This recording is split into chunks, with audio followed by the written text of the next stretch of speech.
ചിരിക്കാൻ പറഞ്ഞാൽ ചിരിച്ചോണ്ടങ്ങിരുന്നോളൂ. നിർത്ത്.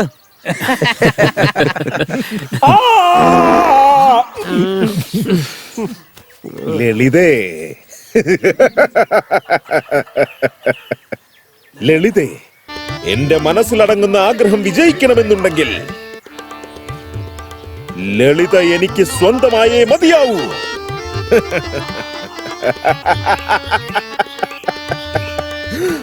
ജയം വേണമെങ്കിൽ ലളിതയും എന്നോടൊപ്പം വേണം. ജയ ലളിത, ജയ ലളിത.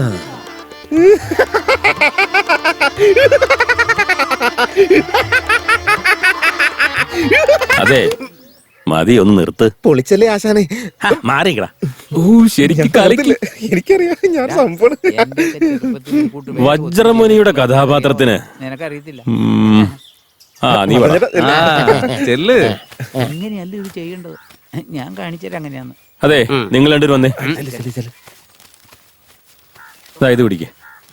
ആരോടെങ്കിലും ഒന്ന് പറഞ്ഞുതരാൻ പറഞ്ഞിട്ടേ ആദ്യം ഇതൊക്കെ ഒന്ന് മനപ്പാടാ. എന്നാ വെക്കോ, ഇങ്ങടാ. എല്ലാം മനസ്സിലായ പോലെ. ഗിരീഷേട്ടാ, ലളിത, ലളിതയ്ക്ക് കല്യാണം, അവളുടെ കല്യാണം കഴിഞ്ഞ് കുട്ടികൾ ജനിക്കുക എന്നുള്ളത് ഒരിക്കലും നടക്കാൻ പോകുന്നില്ല. ആശ, മോഹം, അസൂയ തുടങ്ങിയ വികാരങ്ങൾ സൃഷ്ടിച്ചവനല്ലേ എന്നെയും സൃഷ്ടിച്ചത്. ഈ ലോകത്തെ ഭരിക്കുന്ന സുഖഭോഗങ്ങൾ അനുഭവിക്കുന്നതിൽ തെറ്റെന്താ ഉള്ളത്? പക്ഷേ ഞാൻ അവളെ എത്രത്തോളം സ്നേഹിക്കുന്നുണ്ട് എന്നുള്ള കാര്യം അറിയിക്കുന്നതിൽ പരാജയപ്പെട്ടു പോയി.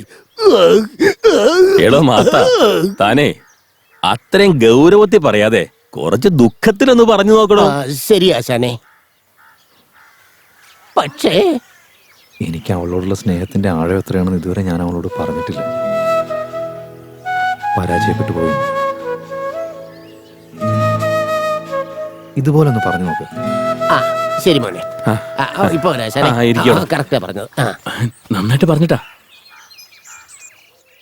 അതെ, എന്നാ ഒരു അഭിനയമായിരുന്നു. തിന്നിട്ട് എല്ലിന്റെ ഇടകറി പോലെ ഉണ്ടായിരുന്നു. അവനെ നോക്കി പറഞ്ഞിട്ട് എന്താ കാര്യം? ഇങ്ങോട്ട് കയറിയെന്ന് പറയേ. ഗൗണ്ടറോട് ഇവിടെ ഒരു ബെഞ്ച് കൊണ്ടിടാൻ പറഞ്ഞതാ. സാരമല്ല, പോട്ടെ. എന്താ ശങ്കര, ഇങ്ങോട്ട് വന്നെന്ന് പറയേ. ആശാനെ, നായകില്ലാത്തതുകൊണ്ട് ഒരു മൂഡ് വരുന്നില്ല എനിക്ക്.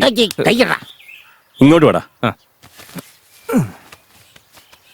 എന്നെ നോക്കി പറയടാ. വേണ്ട എന്റെ പൊന്നോ, നീ വിശപ്പിൽ ആഹാരം ലഭിച്ചതുപോലെയാണ്. നിന്നെ എങ്ങനെ ഞാൻ ഉരിഞ്ഞെടുക്കും? നിന്നെ ഞാൻ എങ്ങനെ രുചിച്ചറിയും? അങ്ങനെ രുചി അറിഞ്ഞ് ഭക്ഷിക്കണമെന്ന് നിന്റെ കുടുംബസ്വത്തൊന്നും അല്ല. ഇവിടെ ഇത്രയധികം ജനങ്ങൾ കൂട്ടം ചേർന്ന് നിൽക്കുന്നുണ്ടെങ്കിൽ ഇത് ആരുടെങ്കിലുമൊക്കെ സ്വത്താവാനാണ് സാധ്യത. അധികാരികളുടെ സ്വത്ത് നമ്മുടെ കൂടി സ്വത്താണ്. ഈ ലോകത്തിന് പ്രണയം വന്നാലും ശരി, എനിക്ക് ഇതിന്റെ പങ്ക് വേണം. എടാ, അത് പ്രണയം അല്ലട മോനെ, പ്രളയ. അതിപ്പോ രണ്ട് വാക്ക് അങ്ങോട്ട് മാറിയല്ലോ. അതിനിപ്പോ എന്താ? പ്രണയം എന്ന് പറഞ്ഞ സ്നേഹം എന്നർത്ഥം. പ്രളയം എന്ന് പറഞ്ഞ ദുരന്താടാ. ചാവുന്നൊക്കെ പിന്നെ. എടാ ശങ്കര, സാവിത്രി കാത്തിരിക്കുന്നുണ്ടാവും അവളെ.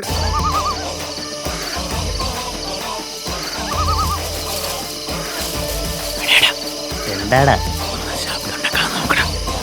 ഉണ്ടാക്കാതെ നോക്കുന്നേ? അതെ, ശരിക്കും അത് ഇവിടെ തന്നെ ആയിരുന്നു. ഉറപ്പാണോ? ഉറപ്പാ, ഈ സ്ഥലം തന്നെയാ. എടാ, എന്തൊക്കെയോ കയ്യിൽ കൂടെ പോകുന്നടാ. എന്ത് പണി ഏൽപ്പിച്ചാലും വെറുതെ മണ്ടത്തരം കാണിച്ചോളൂ. ആ സാധനമൊക്കെ അവിടെ ഇട്ടിട്ട് മര്യാദക്ക് അന്വേഷിക്കും. നോക്കാന്ന് സമാധാനമായിട്ട് അന്വേഷിക്കേ.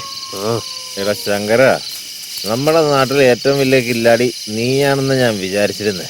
പക്ഷെ ഈ പൊന്തക്കാട്ടിനകത്ത് നിന്നേക്കാളും വലിയൊരു കില്ലാടി ഉണ്ടറാ. കാമദേവൻ ആശീർവാദം വാരിക്കോരി കൊടുത്തിരിക്കുക. പവിത്രമായ കാര്യമാണ് നടക്കുന്നത്. അതിന് നമ്മൾ തടസ്സം നിന്നാലേ എന്റെ കുലദൈവം കാമദേവൻ എന്നോട് ദേഷ്യം വരുവാടാ. വെറുതെ ആളെ പിണക്കുന്നതിന്. പവിത്രമായ കാര്യമാണെന്ന് പൊന്തക്കാട്ടിനകത്ത് എന്തെന്നാളാ പവിത്രമായ കാര്യം? എടാ ശങ്കര, ഇരുട്ടത്ത് ഏതാണ്ട് ഷക്കീല പടം ഓടിക്കൊണ്ടിരിക്കാന്നാ കരുതിയേ. ഇത് പക്ഷെ പഴയ ഇംഗ്ലീഷ് പടം പോലെ ഉണ്ടല്ലോ. കാലത്ത് വന്ന് അന്വേഷിച്ചാൽ പോലും കിട്ടുമെന്ന് തോന്നുന്നില്ല. ആന്തരാ ദേ ഇവിടെ കണ്ടറിഞ്ഞിട്ടൊന്നും കിട്ടത്തില്ലെന്ന്. പോയി, എല്ലാം കൈവിട്ട് പോയില്ലേ. എടാ മുടിയാ, നീ പറഞ്ഞത് ശരിയാണെന്ന് തോന്നുന്നുണ്ട്. ഏത് ഒരുത്തിന് എടുത്തോണ്ട് പോയതായിരിക്കും. ഉറപ്പല്ലേ? ആരും എടുത്തോണ്ട് പോയതാ. അന്നേ ആ മെഷീനകത്തുള്ള പൈസ മുഴുവൻ എടുക്കാന്ന് ഞാൻ പറഞ്ഞല്ലേ. മേഷീനാ?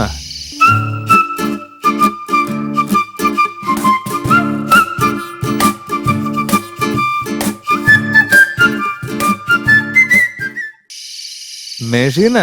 എടാ ശങ്കര, നീ ഇതിന് മാത്രമൊക്കെ ഞെട്ടൻ ഇവിടെ ഇപ്പൊ എന്താ ഉണ്ടായേ? അതൊക്കെ ഞാൻ പറയാം. ആദ്യം അവന്മാർ രണ്ടെണ്ണം പിടിക്ക്. ആര്? എടാ, ഇങ്ങോട്ട് വാടാ, ഇങ്ങോട്ട് വാടാ, ഇങ്ങോട്ട് വാ.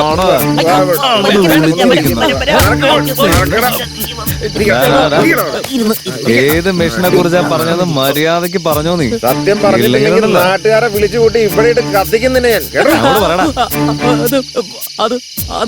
എന്തോ നാടാ അത് ഇത് എന്നൊക്കെ പറഞ്ഞ് തട്ടുന്നത്. അത് പിന്നെ അവൻ അറിയാത്തോണ്ടാ, അതുകൊണ്ടാ. അപ്പൊ നിനക്കറിയാലേ. ഇങ്ങോട്ട് പറഞ്ഞില്ലെങ്കിൽ കുത്തി കുടലെടുക്കും ഞാൻ. ചേട്ടാ വേണ്ടേട്ടാ, ഞാൻ പറയട്ടെ, ഞങ്ങളെ ഒന്നും ചെയ്യരുത്, ഞാൻ പറയാം. അത് ഒരു ദിവസം ആ പണം തരുന്ന മെഷീൻ വെച്ചിട്ട് പൂജ ചെയ്ത് ഭക്ഷണം കൊടുക്കുന്നുണ്ടായിരുന്നു.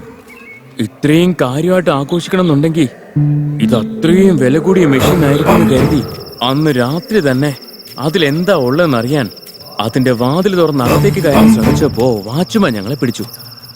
അയാള് വടിയെടുത്ത് ഞങ്ങളെ പുറം വഴിക്ക് അടിക്കാൻ തുടങ്ങി. ഞങ്ങളുടെ പുറം പൊളിഞ്ഞു. അതിനുശേഷം എന്താ ഉണ്ടായെന്നോ, അയാളുടെ തല ആ വാതിലിടിച്ച് അപ്പൊ തന്നെ ബോധം പോയി. പാവം മനുഷ്യനല്ലേ. അതുകൊണ്ടൊരു പൂമാലയൊക്കെ ഇട്ട് അദ്ദേഹത്തിന് മുമ്പിൽ കുമ്പിട്ട് തൊഴുതു. വാച്ച്മാൻ എന്തായാലും പരലോകം പോകിയല്ലോ. ആ മെഷീൻ ഒരിക്കലും അനാഥമാകരുതെന്ന് കരുതി അതും എടുത്തോണ്ട് ഞങ്ങൾ അവിടുന്ന് പോന്നു. ഞങ്ങൾ പോകുന്ന വഴിയില് ഏതോ ഒരു നാരയ്ക്ക് ജനിച്ച പരനാറിയായ ഒരുത്തൻ ഉത്സവപ്പറമ്പിൽ പടക്കം പൊട്ടിക്കുന്ന പോലെ ഒന്നിന് പുറകെ ഒന്നായി വളിവിട്ടുകൊണ്ടേയിരുന്നു. അമ്മേ, ആ നാറ്റം സഹിക്കാൻ പറ്റാതെ നിയന്ത്രണം വിട്ട് എടുത്തുകൊണ്ട് വന്ന മെഷീൻ ഞങ്ങള് കൈവിട്ട് കളഞ്ഞു ചേട്ടാ. രംഗ, നീ പോയിട്ട് കള്ളു വാങ്ങിച്ചിട്ട് വാ. ഈ നാടുകളോട് എങ്ങനെ ചോദിക്കണമെന്നൊക്കെ നന്നായിട്ട് അറിയാം. അയ്യോ